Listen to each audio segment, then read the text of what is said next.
Okay, I call the case of Jamie Lamoreaux, that's Lamoreaux. And ma'am, are you still on W2021 Irving Park Road in Green Lake? Yes, I am. Okay, versus Izzy's Dockside Diner Incorporated, and there's a proper address for the 186 Broadway, Berlin. Is that the proper address? That is correct. Okay. This is ERD case number CR01802097. I'm Administrative Law Judge James Schacht. That's SCHACHT. Appearances, please. This is Haley Archer from Hawks Quindell on behalf of the complainant Jamie Lamoreaux. Attorney Larry Lloyd on behalf of Mr. Chris DeShevicus and Izzy's Dockside Pub.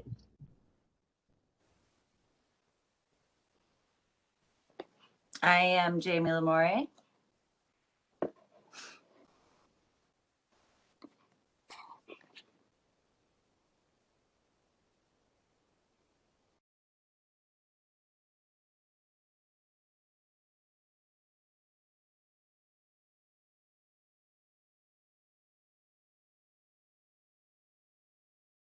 This is a hearing on the determine. I'm just checking. One of the things that's fun to do about this is that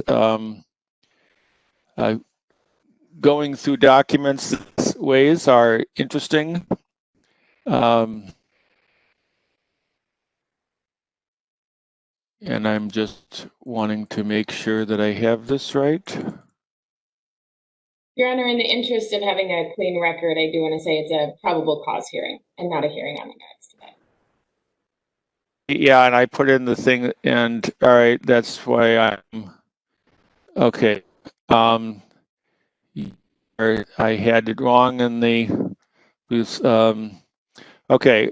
This is a hearing on appeal for finding no probable cause to believe that the respondent engaged in or permitted gender harassment, discriminated against Ms. Lamoreaux in terms of conditions of employment because of sex, discriminated against her in compensation because of sex, discriminated against her because she opposed a discriminatory practice under the Act, and terminated her employment because of sex and discharged her because she opposed a discriminatory practice under the Act. That my understanding is that regarding the end of her employment, that the respondent is claiming that they did not schedule her for work. They believe that she had quit.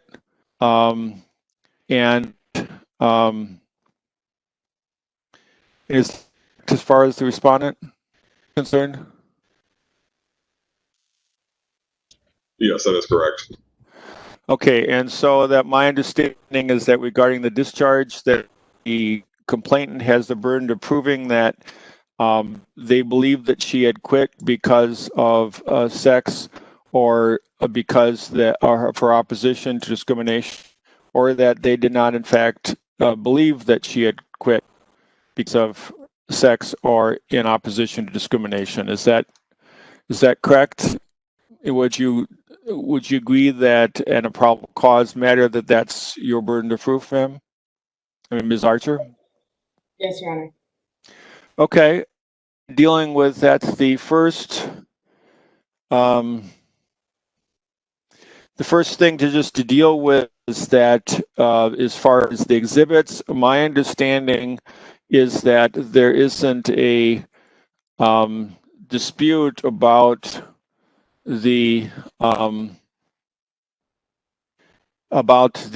exhibits.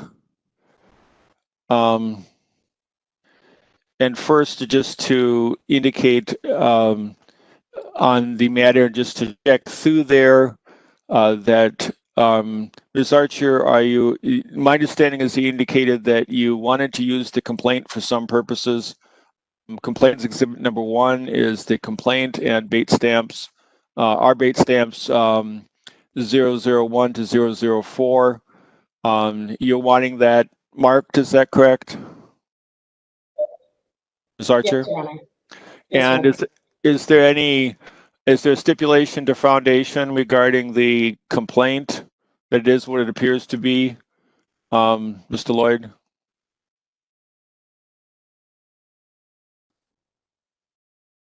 Yes, Your Honor, we stipulate to the foundation of the complaint. And any objection to admission? No. Okay, and the complaints exhibit number 2 is the respondent's response during investigation, bait stamps 005 through 013. And is there is there stipulation to foundation that it is what it appears to be? Mr. Lloyd? I'm sorry. Can you hear me now? Okay. Yeah, we do stipulate to the response being as what it's supposed to be. So no objection there. Any objection to admission? No objection. Okay, I will admit it. And marked as complaints exhibit number 3 is the respondent's October 4th, 2019 response with attachments. And that's complaints. And just to note that we do have, we do have complainants and respondents bait stamp numbering. That was not intended. Just to note that these are the complainants bait stamp numbers. The first on these, that is complainants bait stamps 014 through 056. And is there a a stipulation to both the response and the fact that the attachments are what they appear to be? I mean, we have a whole lot of emails, and my understanding is it's not disputed. I mean, text messages, it's not disputed. My understanding that they are what they appear to be, sent from the people indicated on the dates indicated. Am I correct on that? Yes, that's correct. Okay, so so this stipulation to foundation regarding complainants 3. Yes, so stipulated to that. Any objection to admission? No objection to admission. Okay, I will admit complainants exhibit number 3, and complainants exhibit number 4 is respondents discovery responses with attachments, and these are complainants bait stamps 057 through 190. And is there stipulation to foundation on this? Yes. Any objection to admission? No objection. And so I will admit complainants 4. And marked as complainants exhibit number 5, complainants discovery responses with attachments. And are the parties, both of you, stipulating that those are in fact the complainants discovery responses with their attachments? Yes. And Ms. Archer, you are, since you're offering it, that you're agreeing or claiming that those are in fact your responses? Yes, Your Honor. Any objection to admission of complaints 5? No. Okay, then complaints 5 is admitted, and marked as complainants 6 is a respondent supplementary discovery response dated January 17th, 2020. And a foundation for that stipulated? Yes. And any objection to admission? No objection. Okay, and then in the matter that in dealing with the respondents ones, my understanding is that they are not actually marked on themselves respondents exhibits, even though you gave me an exhibit list, saying, dealing with the distinction. So my understanding at this point in the matter that I will consider these 5 different exhibits, even though they don't have actually on them respondents exhibit, one or two or on them. Is that correct? That is correct. Okay, so just to note that you can, in the matter, just refer to them by the respondent's bait stamp number, but that I am marking things and I'll sort of refer to them. Otherwise, you can refer to them as either way. So response exhibit number 1 are respondents bait stamps 001 through 004, and described as a text message exchanged between complainant and respondent regarding termination. And Ms. Archer, is there a stipulation to foundation on this? Yes, Your Honor. Any objection to admission? Well, only in so much as the descriptions of them, we don't agree accurately reflect the facts behind what they were. I mean, they're labeled things like late, drinking. So we certainly object to the titling, but not the admission. Okay, well then I dealing with the matter just to check in the matter. All right, so that the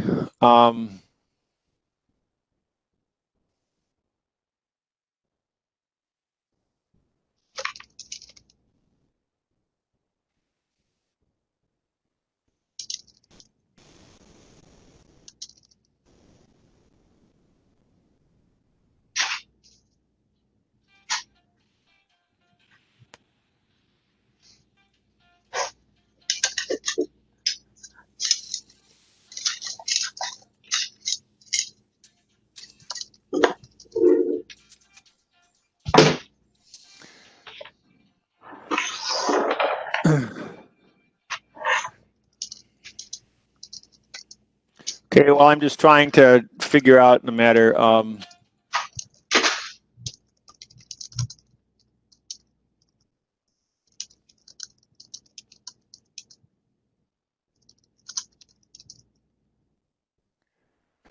Okay, effectively regarding the things, and I will check check in the situation.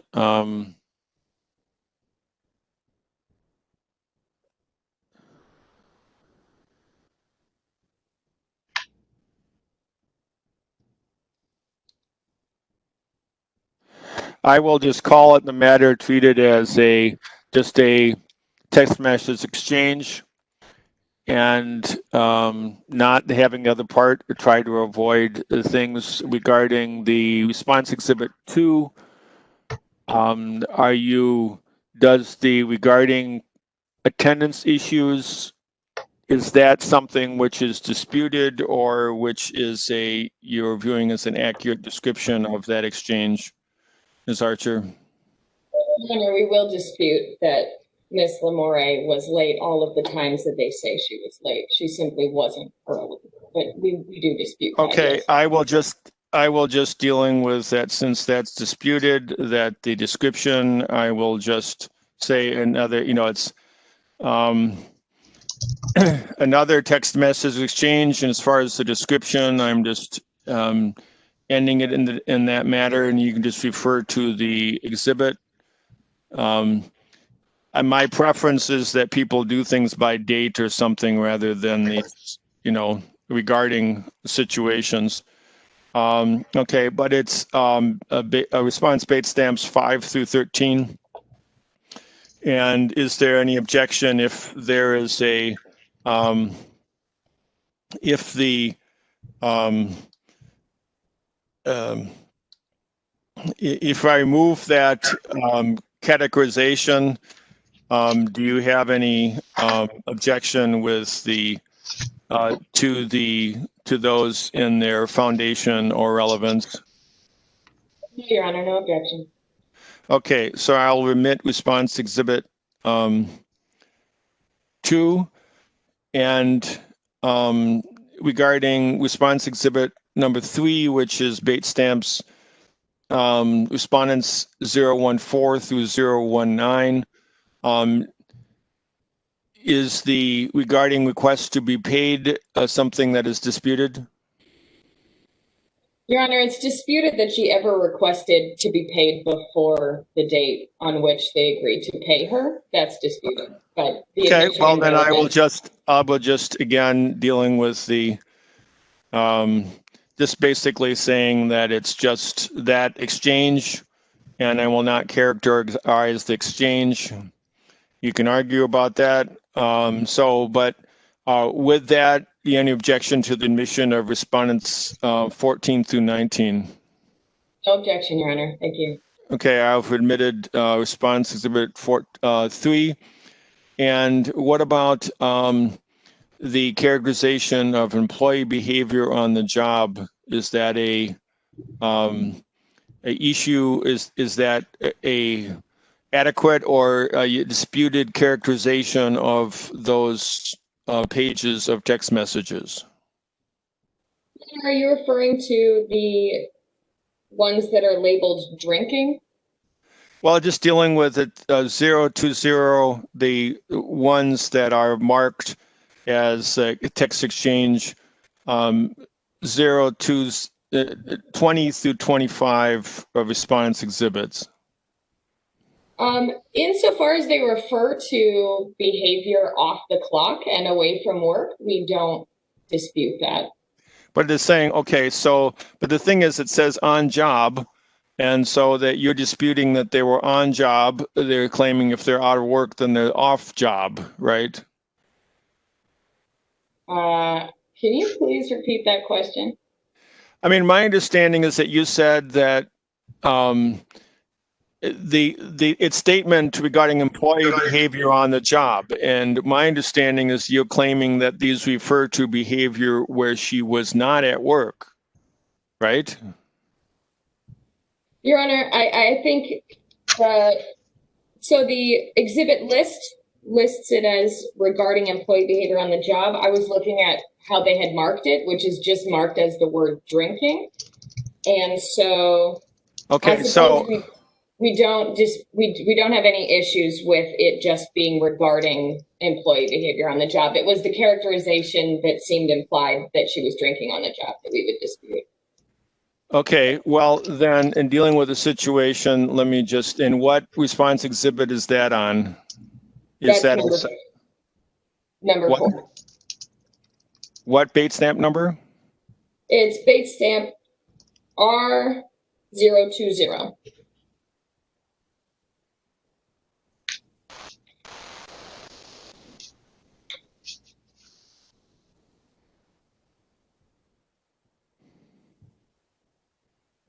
And it seems Okay. that the exhibits are referring to Miss Lamoreaux using alcohol off the job, so it doesn't seem that they really refer to her behavior on the job, but it's not a big deal. Okay, so I'll deal with the thing. things, but my understanding is what you're saying is that the bait stamp number, or that the reference on the bottom regarding Izzy drinking, my understanding is that that is something that, are you disputing that that was put on there, Mr. Lloyd, by you or your client? No, Your Honor, that was our doing of putting that on the exhibit as marks. Okay, so that my understanding, any objection to that being considered stricken from those exhibits? As it relates to just the R020? Are those ones that just simply have, throughout these things, that there are those things added? Any objection to just sort of on these in general, that the characterization put on there at the bottom of the page by your office is not stipulated to and does not be considered for evidentiary purposes? Is that fair? So it will not be considered for evidentiary purposes, if I'm understanding you correctly? Right. Is there any objection to, your label and stamping them on the bottom? It's not being admitted and it's not being considered, that what you have labeled them is not relevant to that's stricken, right? Any objection to that? Yeah, I do have an objection to that because it's very relevant to her drinking on the clock on the job, as will be testified to by the owners of the establishment. If I'm understanding that correctly. No, what I'm talking about is just dealing with evidentially. You have a label on the bottom.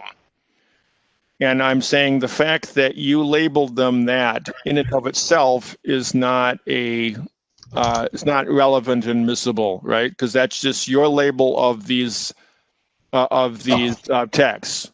Yes, that's fine.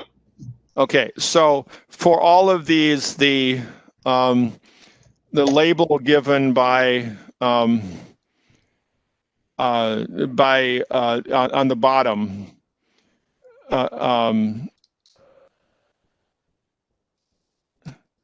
is considered stricken. Not that the contents of what they say you can dispute. You can dispute that, but it just simply that the label given is not relevant, and I mean it's a that's not admitted. It just on all of those that was you can label them however you want, but that's not part of the exhibit. Okay. Mm-hmm. And I will on the matter as well that the description of them is just the 20 to 25 text message, and I'm not getting into because there's an issue regarding whether the behavior was on or off the job. You know, it is a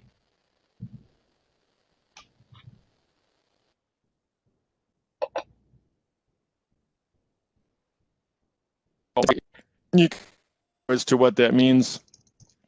But dealing with that, I wanted to, since these are likely to be referred by people, deal with a situation that we've dealt with the exhibits, and so they can be referred to as they wish.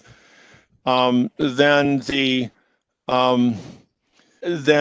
response exhibit number 5, which is 26 through 36. I mean, is there the bottom thing is stricken. Does the label regarding job performance, is that, Ms. Archer, are you claiming that that is not reflective or disputed in some way? Your Honor, we stipulate to the label as to exhibit number 5. There's no Okay. issues there. All right. So any objection to admission? No, Your Honor. Okay. So we have, I mean, it didn't seem in this matter that that any of these things were disputed. So, and just simply to note on these things that for both sides, especially given the length of the exhibits and dealing with the things, that my understanding is that we'll, if you refer to either the complainants or respondents' bait stamp numbers, then you know, that's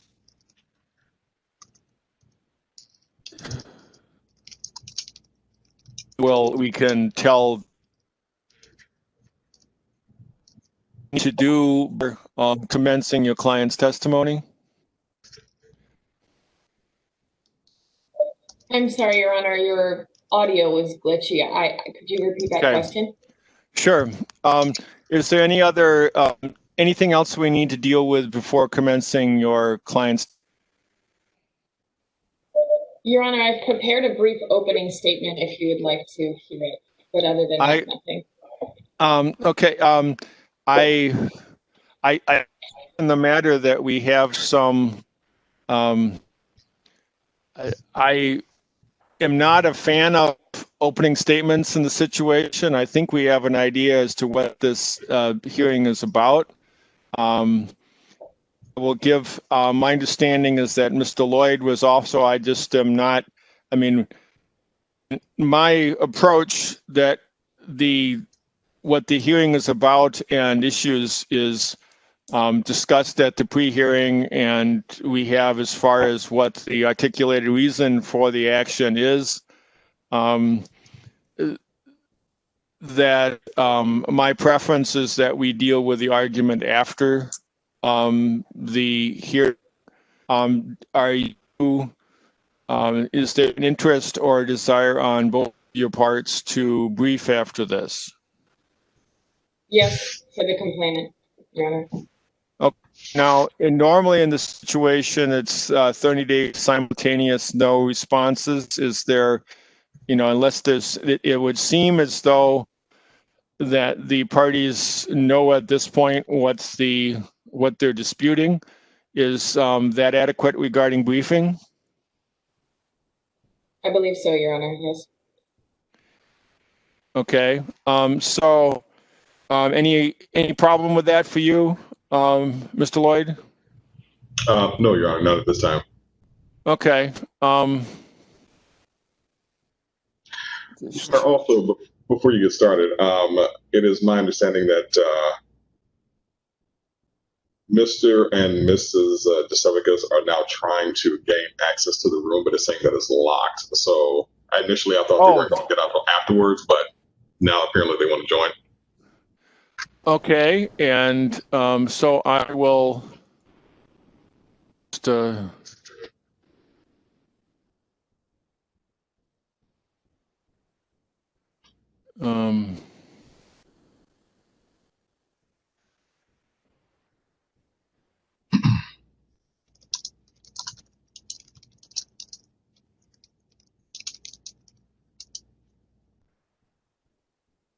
okay, so I've unlocked it so that they should be able to join now. Okay. And just who is this is the owners? Correct. Yes. Okay, so I just wanted to check.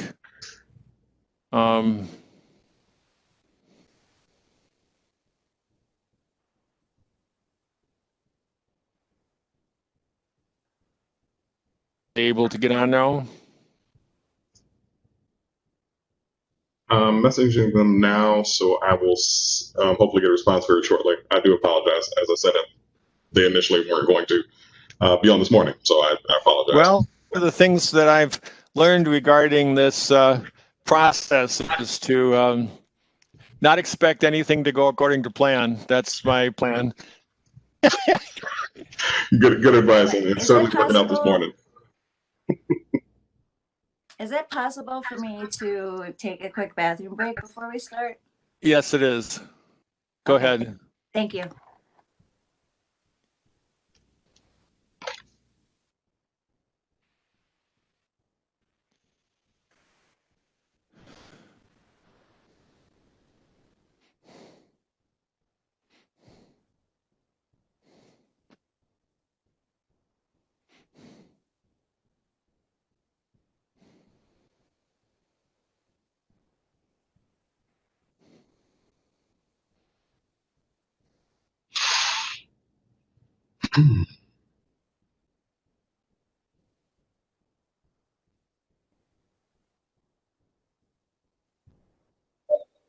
I apologize for the fishbowl nature of my camera here. This is all very dystopian looking. I'm not sure why it looks like that. I apologize for that. Yeah, I was your background. I was wondering if you were going for the fishbowl thing. Your Honor, that is a happy coincidence.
Okay, have they got none? Oh,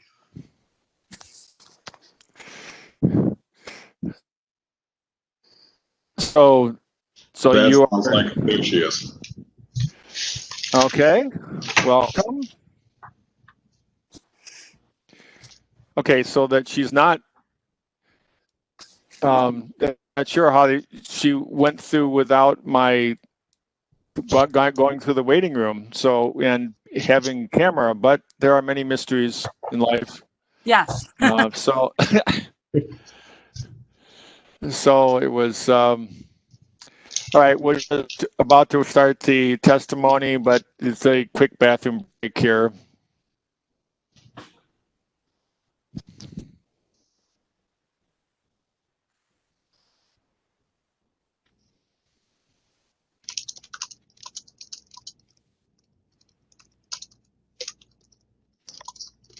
I'm back. Okay. All right, ma'am. Would you raise your right hand, please?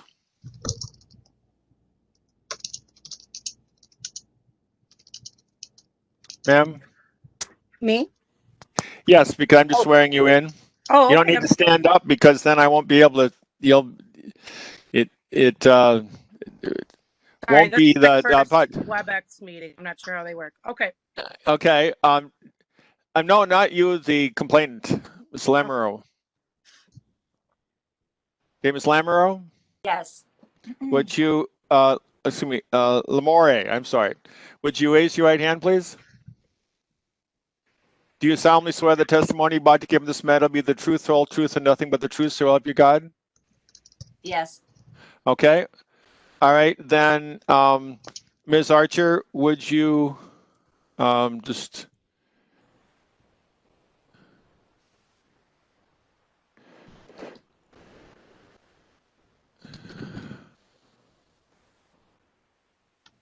Okay. Would you go ahead with your questions? Thank you, Your Honor. And I would ask that if it's all right, if other parties on the call do mute their microphones to make sure that the complainant can hear me and we get a good recording. Yes. Thank you. Yes, Thank and you. you're welcome to dealing with the matter, and I can do it too. There's many things that it requires more hand skill than I'm used to here in this matter. So I'm learning. So we're all learning together. Go ahead. Yes, Your Honor. Ms. Lamoreux, will you please state your name and spell your last name? My name is Jamie Lamoreaux, Lamoreaux. How old are you, Ms. Lamoreux? 37. What is your educational background? I have some college. Some college. And are you originally from Berlin, Wisconsin? I wasn't born there, but I went to elementary, middle, and high school there. Okay. And you left Berlin for a number of years, is that correct? Yes. Okay. When did you move back? It would have been 2016. Well, not to Berlin, but back to Wisconsin. Back to Wisconsin. And when did you move back to Berlin? That would have been 2017. Do you recall the month? Yes, I believe it was October. Okay. Thank you.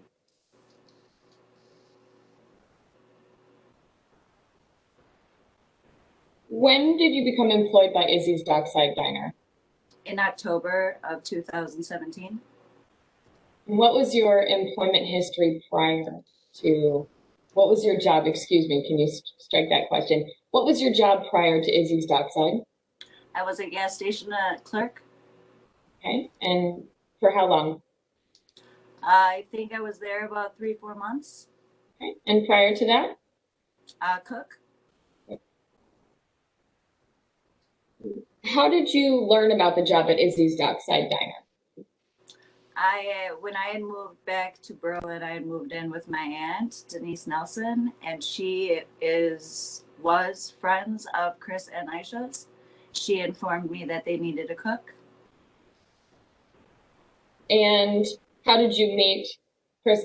I'm sorry, does Chris and Aisha refer to the respondents? Chris and Aisha Jasevicus? Yes. And how did you meet Chris Jasevicus? I met him through my aunt. She had told me they needed a cook and contacted him, and he asked that me and her come down there so that we could meet. Okay, and can you please describe the interview process? It wasn't really much of an interview. We went down there and he introduced himself, told me he was looking for a cook, asked if I had any experience, and I told him yes. He then wanted to see if I could cook on a grill, and he took me back by the grill and had me cook, I think it was like an egg. He had you cook one egg? Yes. And did Mr. Jasevicus ask to see your resume? No. Okay, and did he hire you that day? He hired me at that moment. I was actually scheduled to work at my other job, and he had told me that I was hired and to just stay there. And do you recall the date of your hire? I don't recall the exact date, no. And it's your belief, though, that it was in October of 2017? Yes. Thank you. And how many hours a week did he hire you for? I was scheduled for 6 days a week. I think the hours were about 40 to 50 full time. And did you work as a cook throughout your employment at Izzy's Dockside Diner? Yes, I had one day that was a dishwashing day. And was your schedule the same every week? Yes. Can you tell us what your scheduled days looked like? I had one day off. I believe it was Sunday or Monday. And then I had one day that was dishwashing, which I think was like noon to close. All of my cooking shifts were also about noon to close. And what time was closed? 9, I believe, during the week, and then 10 on Fridays and Saturdays. And what was your pay rate? I got paid 10 an hour as cash. Okay. And when were you paid? Or let me please strike that question. When you were hired, what was the pay agreement? I was supposed to be paid every Tuesday. You were supposed to be paid every Tuesday weekly? Yes. Were you on the payroll? No. Okay. And why were you not on the payroll? Because he had said that if I were on payroll, taxes would be taken out. I would take home less cash. Okay. Did you request to be paid under the table? After I wasn't being paid promptly and on time, I did. Did you request to be paid in cash weekly? No, that was not my request. Can you please describe the training that you received? I didn't receive any training. Okay. What training, excuse me, let me please strike that question. What were the basic requirements of the job? Prepping food, preparing food, serving food, keeping the kitchen clean. I had to also clean fryers, exhausts. What training did you feel that you needed when you were hired? Every kitchen is different. How they plate things is different than other places. What they serve on menus is different than other places. There's all sorts of things that kind of go into that. You don't want to just, I mean, one place could make a grilled cheese different from the other place. So there were things on their menu I hadn't cooked before, had no experience with. How did you learn how to perform the functions of the job? Um, a lot of it, I kind of winged it at first. There were times where I was able to see how the other cooks prepared it and plated it and go from there. Did Mr. Giusevicus know that you needed that training? Yeah. How did he know? I had asked him. And when did you ask him? In the beginning of my job, when my employment, when I started. And did you specify when you asked what tasks or job requirements you needed training on? Yes, because like a burger could have many things, ingredients that go on that said burger, and there was no like book to go to know which thing gets which, if that makes sense. Yes. Did Mr. Giusevicus offer to train you? He had said a couple of times that he would come in, but he never did. Did he set you up with other cooks to have them train you? No. And did you make mistakes in the kitchen? There were a couple mistakes, yes. Okay. And how did Mr. Giusevicus react when you made mistakes? He would get angry and upset about it, especially if a customer was upset. And did you feel that you had access to all of the equipment that you needed to safely perform your job? No. Can you explain that a little more?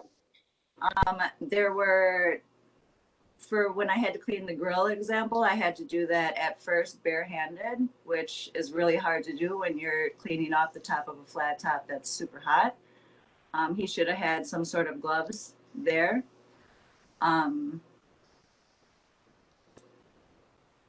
Yeah, in the beginning, like I didn't know where anything was. It was a brand new kitchen, so it's hard to go and get a pot if I need it if I don't know where they are. And how many other cooks worked in the kitchen? 2. 2. And can you describe your relationship with them? I didn't really have a relationship with them. They were 2 Hispanic men that were brothers who spoke Spanish the whole time. So it's really hard to communicate when nobody is trying to let you in or communicate with you or help you. Okay. And did you feel that they were, please strike that question.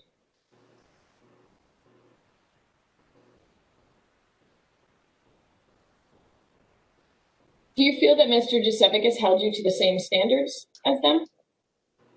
I think he expected me to work as quickly as they did and do things like they did, when yet I had no training and not nearly as much experience as they had.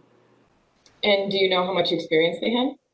I believe one was there for 10 years and the other one, I want to say at least 5 maybe. And do you know if they had a friendship with Chris, with Mr. Giusevicus? Yeah, they all knew each other for years plus. Did they help train you? No. Did they ever mock you? Yeah. Can you tell us about that? I had overheard them a couple times calling me a hueta, which means like stupid white girl in Spanish. I don't think they knew that I grew up with a Hispanic stepfather, so I knew some Spanish slang terms. How do you spell the term used? Hueta, it's WADA. Okay, go ahead. Did they assist you on the job?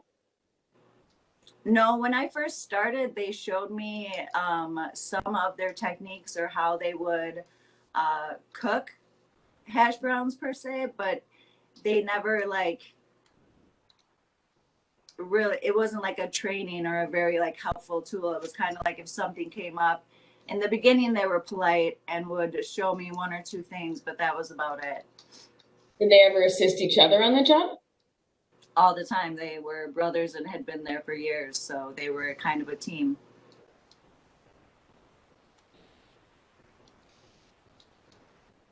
How would you describe your work performance prior to January of 2018? I was very dedicated to Izzy's. I tried very hard. I multiple times had went in early. I stayed late, both without pay. Did you ever request a performance review or a meeting to address any concerns that you had? I did request a meeting with Aisha towards the end. I believe that would have been in January sometime. Okay. Did you ever meet with your employers about your performance? We had, through my employment, 3 separate meetings. Okay. Can you walk us through those meetings? When was the first meeting? The first meeting was with Chris, Aisha, and myself. I had been late a couple of times, and so that's what it was about. They wanted to see me do more, I guess you'd say, and that's pretty much what we had discussed as far as like me coming in. They wanted me to take more initiative. And when was that meeting? I believe it would have been in November. November of 2017? Correct.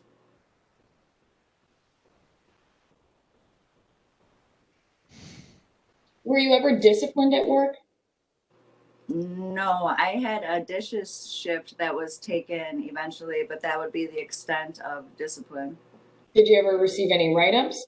No. When you were hired, were you informed of policies about tardiness? No. There was no like oh, I'm sorry. There was no like handbook or this like policies or anything of that sort. Was there a human resources employee? No. None? Okay, you testified that you had 3 separate meetings with Correct. your employers. You described the first one as happening in November. Can you tell us about the second one? The second one would have been between Chris and the 2 cooks and myself. And it was because there was kind of bad energy between me and the cooks. So we had got together to talk about how to make it work. What do you mean? What do you mean by bad energy? Just how they were pretty much cold and like wouldn't be very helpful towards me. The 2 cooks would. Like I said, I had also heard them call me Spanish slang words, which I had brought up. I also had issues with how Chris was treating me and had mentioned that to Chris and brought that up as well. In return, I was told that if I had a problem, I could go to HR by Chris. And it's your testimony that there was no HR? No, he said it as like a dig because he knew there was no HR to go to. And after he said it, actually, the other 2 cooks had kind of laughed like it was a joke. Okay. And can you please tell us about the third meeting? The third meeting would have been between me and Aisha, in which I went to her and asked her if I could speak with her alone. It was prior to the meeting with Chris and the other cooks. And the reason that I wanted to meet with her was because of her being a female. And I wanted her to understand how I felt disrespected and unfairly treated at the meeting with Chris and the other 2 cooks. Jamie, you just testified that you met with Aisha. You wanted to meet with her because she's a female. Did you feel disrespected as a female worker by the other cooks? Yes. And Chris, after we had that meeting and he had made the comment about going to HR, it was really, I felt like it was like a slap in the face, and anything that I said or any way that I felt was not relevant, nor did any of them care. How do you think your being a woman played into that disrespect? I don't think if I would have been a man, they would have treated me the same way. Chris had kind of acted like I was a dramatic female when I was making my claims to him about not getting along with the cooks. And it just felt like he had felt like I was just being an emotional female and being dramatic, and that I needed to like toughen up. When you met with Aisha, when was that meeting? I want to say it was either in December or January. It would have been like closer towards the end of my employment. And in that meeting, after you told her that you felt disrespected because you were a woman, what did she say?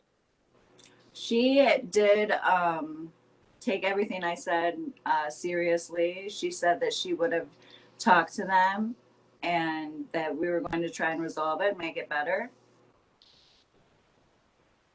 And did she take steps to resolve it and make it better?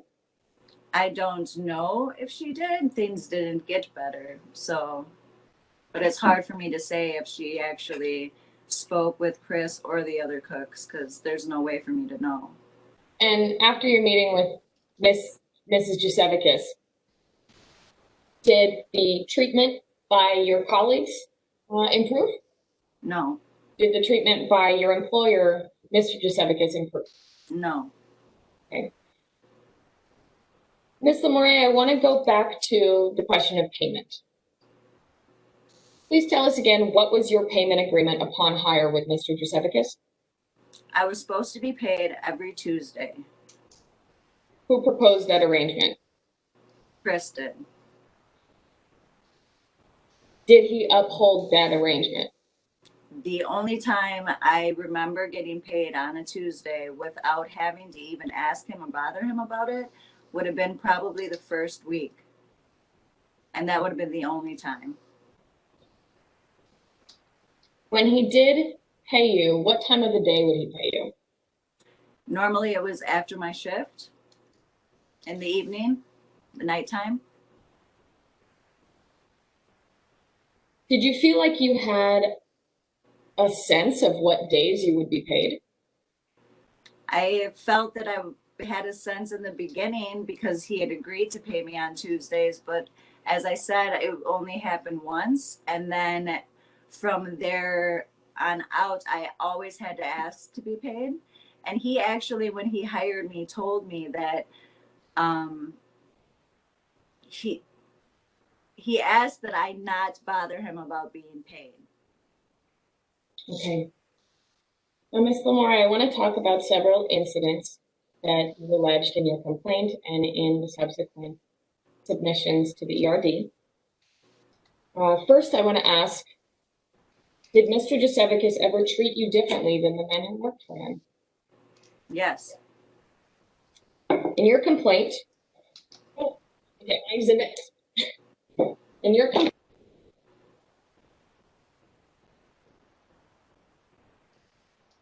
I think you muted.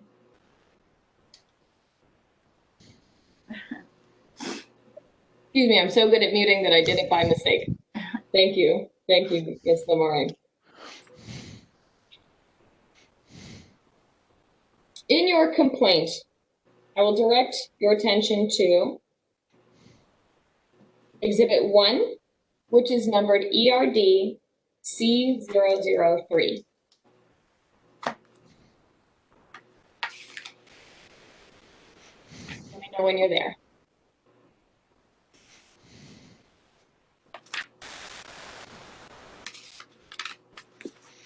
Okay, I'm there. In your complaint on that page, at the first paragraph, you reference an incident at a bar. Yes. Can you tell us what happened? This would have been at their bar. It was after a shift. I had went back into the bar to have a beer. Aisha was there. Another regular was there, which was a friend of hers. And then I believe Chris was bartending. I don't remember exactly how we got on the conversation, but Aisha and the other female, myself, were talking about breast sizes. And I had said that I had double D's, and Chris was standing to my left and had actually reached over and grabbed my breast. I don't know if he did this because he didn't believe that I didn't have double D's.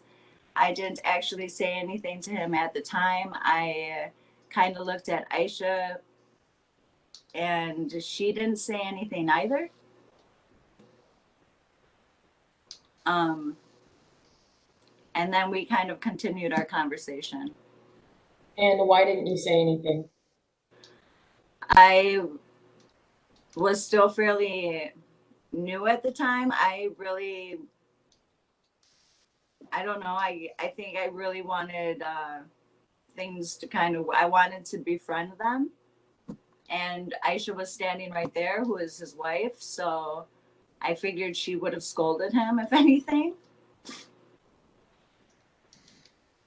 And did the incident surprise you? Yeah, it definitely caught me off guard.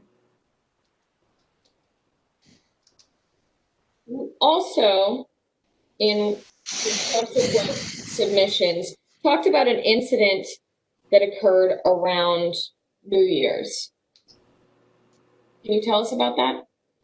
Yes, that would have been when Chris had asked me to give him a ride to pick up a money bag. Oh, I want to just interrupt you, and it would be helpful probably if I pointed to the exhibit. I'm looking at Okay, yeah. ERD C201. Okay. That would be my exhibit list. That is in Exhibit 5. You said 201? Yes.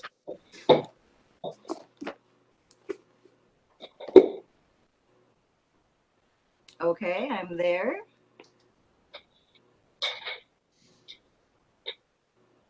Okay. We are looking at your discovery responses to respondents' questions. Response to interrogatory number 17. Okay. A1. Oops, nope, excuse me. I'm sorry, Your Honor. I'm so sorry, Your Honor, I've written down the wrong exhibit. Jimmy, in your submissions, sorry, let me just give me one moment.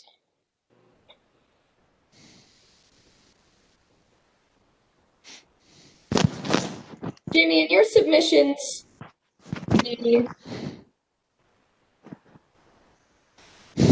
exhibit number I do not have written in front of me. You did talk about when a friend of yours visited from high school. Oh, yes, okay. Can you tell us about that?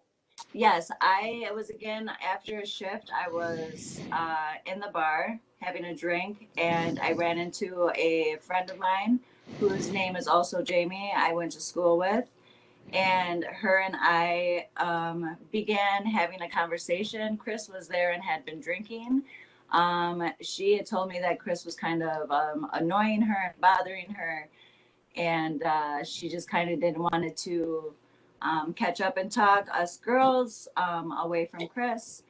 And me and her were talking, and she had made the comment about, I think Chris was hitting on her, and she had made a comment of how she would rather go home with me. And we had talked about that, and Chris had said we should take a case of beer from the bar and go back to my apartment, all three of us.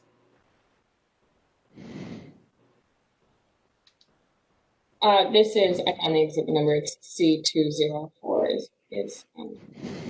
Just hold on a second.